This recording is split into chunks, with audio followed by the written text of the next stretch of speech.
The Casagrandes are less their own show and more of an early sign of the Loud's media empire expansion. This family has their fans nonetheless. I feel like I'm one of the few that thinks there are problems keeping me from accepting it in my heart and mind fully, which I'll get to later. For now, here's a countdown exemplifying the worst the show gave us. When finding episodes for this list, I decided to find entries that were bad for different reasons, because I don't want to annoy you like how this show did to me by repeating myself. What up, snitches? I'm the Animaniac, and these are the top 7 worst Casagrandes episodes. And today, I'm beginning a tradition. Whenever I do a worst countdown of a show with that I think has a fiercely loyal fan base, or certain protections, I'll have the following as an intro and entry bumper. To the defenders of the Casagrandes of Great Lakes City, this one's for you. Oh, Ren and Stimpy! No! You mustn't! Shut up! Your neck!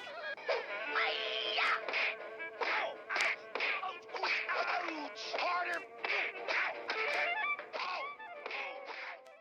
Cut the chisme. The family has gotten sick of Hector's gossiping, so they try to help him through it. When normal means don't work, they resort to hypnotism. However, they come to realize what he does can actually be helpful to them.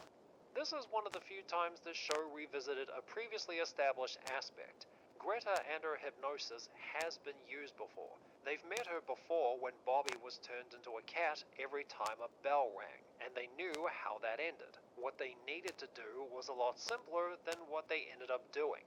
Just do this. Simple. This is also one of the worst episodes of a sitcom reset I've seen. A restoration of the status quo that's lazy. Like the moment Hector isn't able to tell people anything and those around him realize it and want it put back instead of trying to adapt to the new situation. Next. Cursed. As the family are lining up so Rosa can meet her favorite astrologer, he cancels his bookstore appearance with the reason being the city has a curse. So she goes overboard in protecting her family. In response, the kids go out of their way to convince their grandmother otherwise. Rosa's devotion to the word of Ernesto Estrella has fostered a bit of gold, as I'll get into in another video, but it's very easy to make it stupid. Perhaps that's how the episode is meant to be funny, that the source of all this drama is coming from something very stupid, and it ends up dragging down whoever it comes in contact with. Like when they're shooting the video of Great Lakes City, Sergio is more obsessed with winning awards than their current situation to start sabotaging the shots to make them more dramatic. Ronnie Ann never catches on to what he's doing and doesn't get another camera crew to do them how she wanted. What that diseased spreading featherbrain did was pretty dumb, but the way the Louds were convinced to take the family in was more disappointing. Cursed is an appropriate title for this episode. Cursed with dumb. Guess who's shopping for dinner? Ronnie Ann is enlisted by Rosa to help her shop for specific ingredients for a particular dish to win a local contest. But Ronnie Ann wants to meet her favorite action star at a screening that same day. What is she to do? What Rosa is working towards in this episode is being the best home cook by a local food critic. This reminds me of a Loud House episode where Lynn Sr. has to impress an investor to get the backing to open his restaurant. A lifelong dream. Rosa and Ronnie Ann are going through all this trouble for empty bragging rights. Their motivation is very weak, and that makes this moment of Ronnie Ann being washed over by guilt being dumber than it already was. A world of lies. Broken promises. Aliens. One girl will break her grandmother's heart. And that's a shame because this episode is one of the few times Isabella Alvarez puts more effort and passion into her performance. Come on, pick up, abuela. You can't. Aces. Dynamic do-over.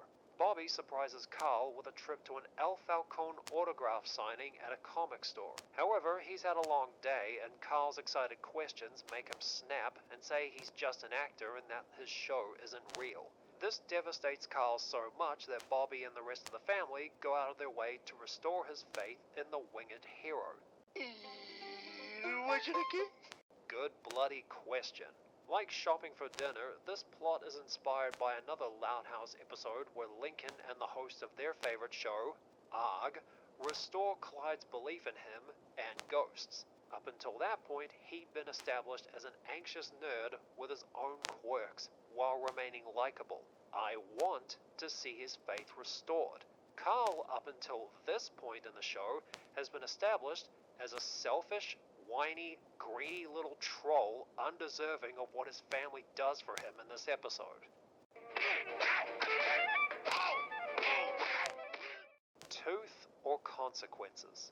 When Adelaide's tooth falls out and is excited to get money from the Tooth Fairy, Carl tells her about El Raton, the Tooth Fairy of Central and South America. But when Adelaide doesn't get any sign that he visited her, Carl and Bobby go out of their way to convince her and other kids of his existence. It's scary how much destruction one detail can cause to an episode. What am I talking about? Before Carl tells Adelaide about El Raton, she mentions leaving it for the Tooth Fairy. This is what renders all that happens in this episode all for nothing. I have no reason to care because of that. This bird has flown. As Bobby prepares for the announcement of the Mercado's Employee of the Month, Sergio is more aggressive with his douchey behavior towards him. On the day, Bobby snaps at him, wishing he'd jog on and never come home. When everyone is concerned about the blasted bird's disappearance, he goes out of his way to find the winged rodent, while keeping up the front of him, still around, with this thing. What he does to Bobby in the beginning is very obnoxious. It's made worse by the fact that everyone else around him finds his antics cute. It's just harmless teasing. An attitude like that is why bullying continues to thrive. Bobby is right to be angry at Sergio for what he did up until the first Employee of the Month announcement, but the rest of the episode goes hard to make him look like he's in the wrong for doing so. And bizarrely enough, everyone is torn up over Sergio's disappearance. And when Bobby's plan to cover his tracks falls apart and admits he misses the winged rodent, he reappears, saying he went missing to teach the boy a lesson. Perfect! Not only is he a tool, but he's delusional about being the victim in this situation. And he says he knows full well what he was doing. And this apologetic and friendlier attitude he has at the end isn't carried over to later episodes. Now it's time for some episodes that are bad enough to be mentioned, but not to get onto the main list. VIP. Aside from the forced comedic setup of Carlotta's makeup stream at the beginning, I ended up sympathizing with her too much over the situation of her family being overly nosy with what's backstage to look at her with shame when they go missing. Wipe those disgusting, pathetic looks off your faces and get out of my sight. Flea market. A similar situation to The Bird Has Flown, where Bobby is right to feel a certain way about a situation, but everyone else around him disagrees and the episode tries to paint him as crazy. This one doesn't have as much going on as The Bird, except for this being the beginning of Bobby being treated as the butt of a joke. It wasn't included on the main list because I didn't want to repeat myself, but I still think this deserves a mention. If you've made it this far into the video, please give it a like so it can be pushed to more people. Now, for the worst episode this show has given us. You must learn your place!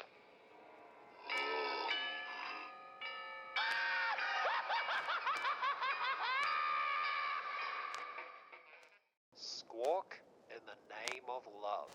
Just by reading the plot synopsis on Wikipedia, I knew this was going to suck. Sergio is devastated that Priscilla broke up with him again, so he enlists the help of Adelaide and her pop-up books on courtly love to help him win her back. The episode expects me to care about Sergio's relationship troubles. Up until now, he's proven himself to be an unpleasant and uncaring douche nozzle to everyone around him.